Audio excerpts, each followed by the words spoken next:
Hey everyone, welcome to another episode of the Action Speaks Louder podcast. Today is the release day of the second volume of the Action Speaks Louder, and my Mhm. guest is Lisa Jeffs. Hey, welcome. Thanks for having me. I'm excited. Happy release day. Yeah, Lisa, you're a life coach and an executive coach, one of the top ones in Toronto at the moment. So it's Mhm. really exciting having you in the book, and it's the second time that you're contributing to the book. You shared your story of how you actually started or how you became a coach in the first book. Mhm. What was now in the second book, you talk about your high sensitivity. What inspired you to choose this specific topic? I thought back to what's an element of my journey that I can share with leaders, because I work with leaders, entrepreneurs, executives. It's all individuals who have to be in the spotlight somehow. And I know a lot of the challenges I had in my journey, especially from childhood, were to prepare me for this work that I'm doing now, which I see as being my purpose, my life's purpose. And the high sensitivity was such a huge part of my journey because a lot of people that see me now, when they're describing me, they describe me as being extroverted, really confident, really like, and it's one, I'm extremely introverted. Second of all, I didn't always have this ability to just get on a camera and get in front of a microphone and speak. There was a time, which I share in the book, where my mother would drop me off at our kid co-op, and I would literally walk. She would drop me off. I would walk inside and I would walk directly to the corner and I would hide in the corner like this. And I would just stand there. I would just stand there because there was so much going on. I couldn't process it. And the people labeled me as shy, like teachers or kids, like, "Oh, Lisa, she's so shy. She's so shy." But that never fit who I was. I was like, I'm really not feeling like I'm a shy person. I feel like this is just so much, and I want to go in my cocoon. Mhm. And I know a lot of leaders and entrepreneurs and people who want to step in the spotlight, who are also highly sensitive, often have this label on them that they're shy or introverted, but introverted in a really weird, twisted way. That's not actually what introversion is. It's labeled as a bad thing. Or they feel like anxious, anxiety, but sometimes that anxiety is not actually anxiety. It's that they're overstimulated, right? They're so sensitive to sounds and smells and all these things that they want to hide out when really their gift, when we harness high sensitivity, which is what I wanted to share in my story, it's an ability for people to use their God-given, skills, their gift of high sensitivity, to tap into another person, connect with them so deeply, and be able to know immediately what that person needs, know immediately what that person wants. And if we're seeing it as a hindrance, then we just stay in our cocoon and we just hide out. When we can see it as a superpower, we're like, oh, how can I use this in my work? And how can I learn the boundaries it takes to maintain my boundaries so I'm not getting overstimulated? It's not becoming a hindrance. It's actually becoming I would never give up my high sensitivity. I love it. Yeah, I love it. Yeah. It's but it's amazing. something you really need to learn to handle. It's Yeah. like something like I will not say that I be high sensitive, but I know when especially when I'm in a creative phase as a writer, I don't need any people around me, and I'm get easily triggered by sound. Mhm. So it's like, why is the sound? I need just want to focus, and there's even just a dog barking it can Mm. trigger something in myself. Oh my god! And then of course the version of oh, you're introverted, you're not like social. So I don't see the reason to be social because I'm in my world. I'm right there, and then after that, I just wanna kind of bring myself down so I don't need to be out because as you said, it's overstimulated and it's Mhm. always overlooked and put in a negative frame as well.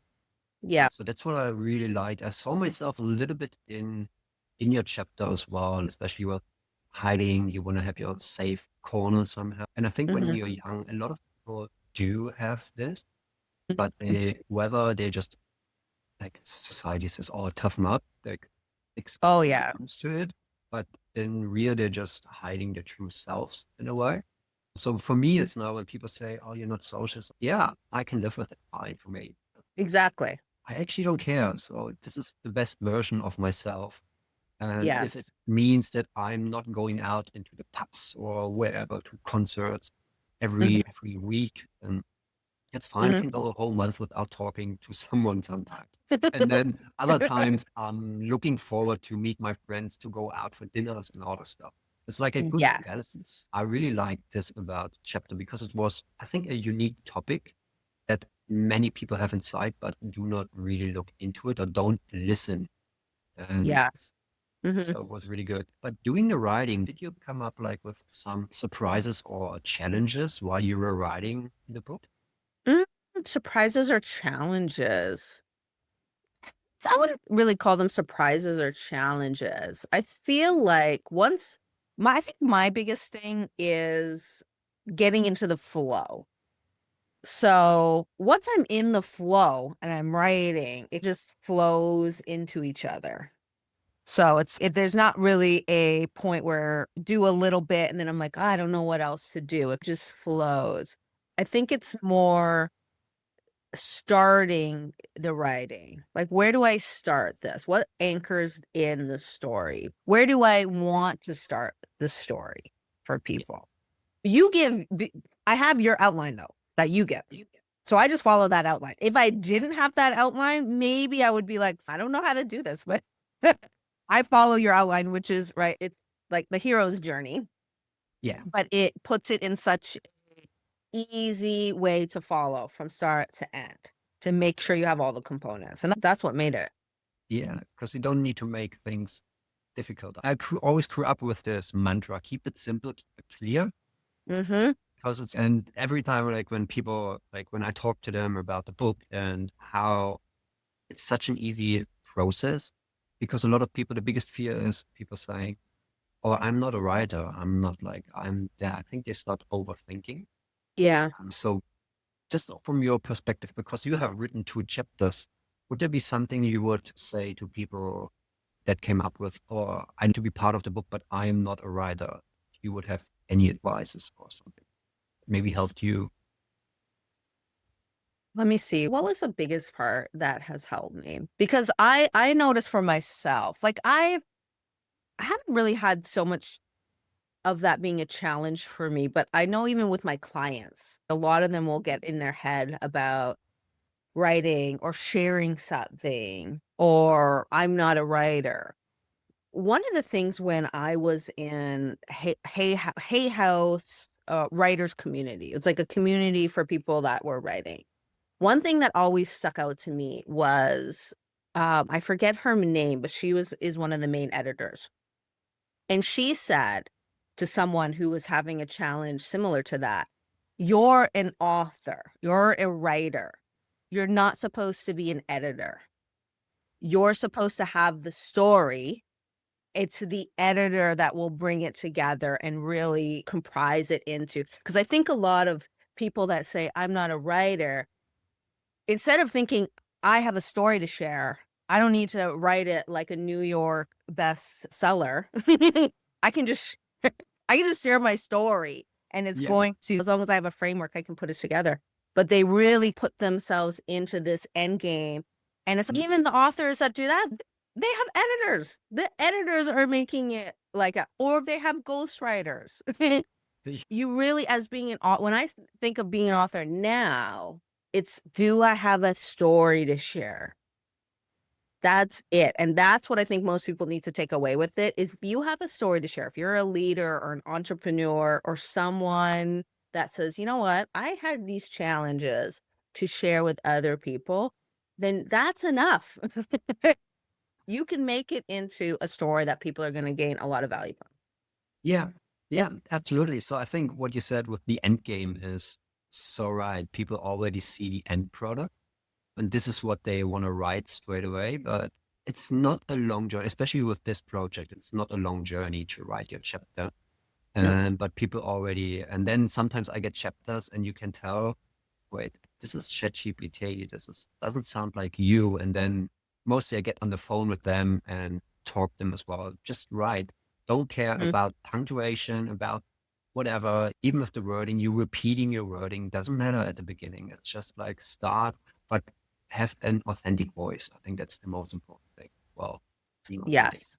Be So, authentic. And voice note it. When you said that, that reminded me of voice noting, which is such a powerful strategy for people that kind of get stuck when they're like at the computer writing.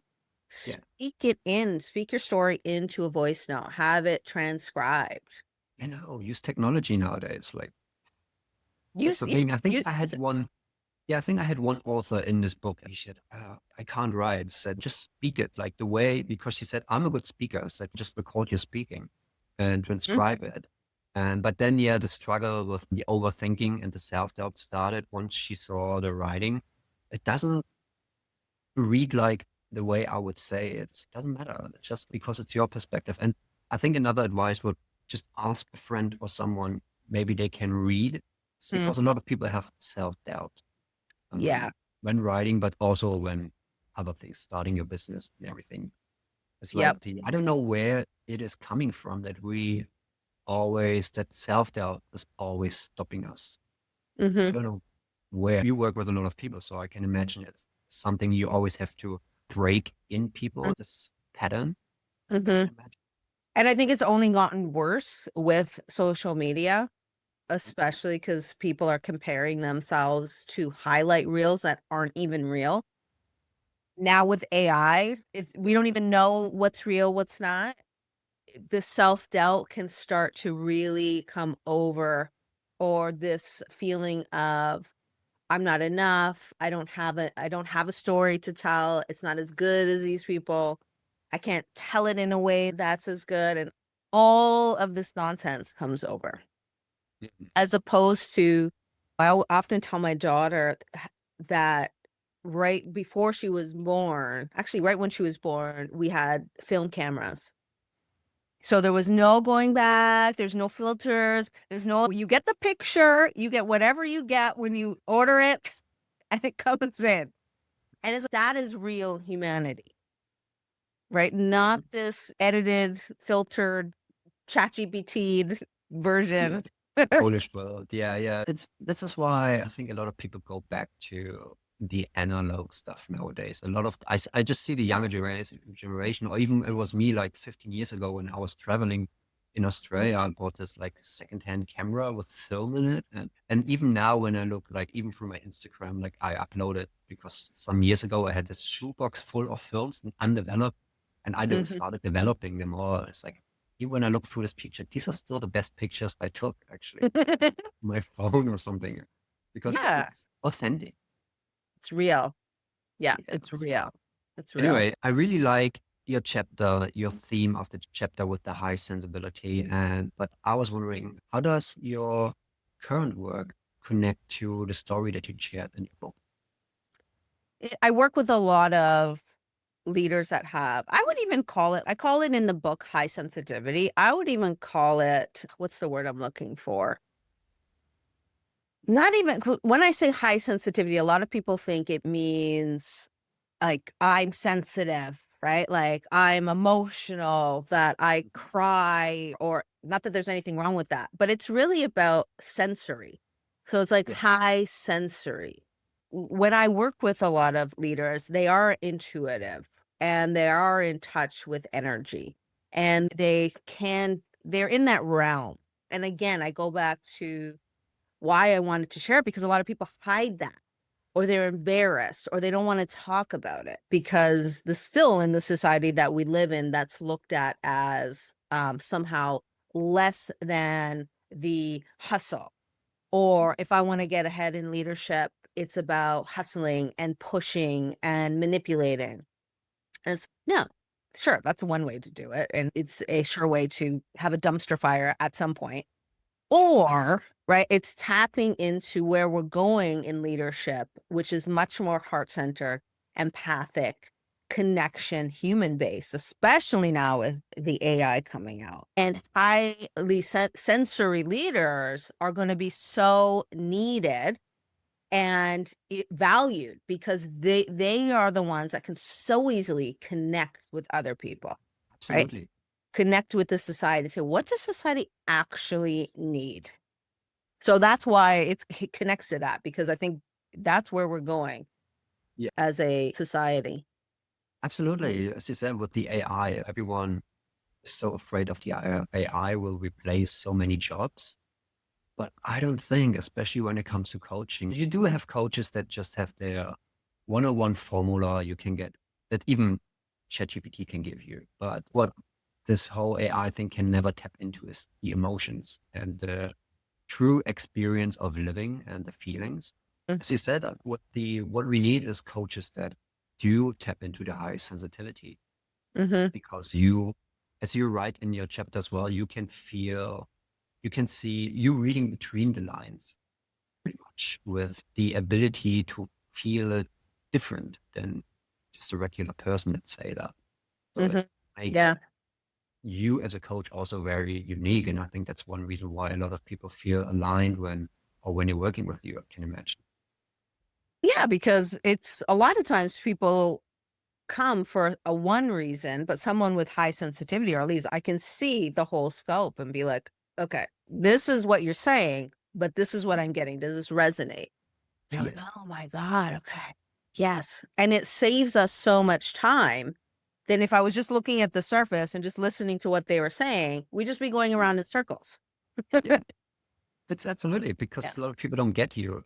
Even with my partner, I just feel like she is discovering that she is in many points high sensitive and she has a coach and feels like she doesn't understand me. She just doesn't. And she Yeah. feels lost in a way. So it's good that people like Yeah. you are out there and you're highlighting in your chapter the high sensibility and what does it mean? What stigma do we actually have about this subject as well? So if you're interested in reading more about high sensitivity, about Lisa Jeffs, then I highly recommend getting the new edition of The Action Speaks Louder. So Yeah. last but not least, what's next for you?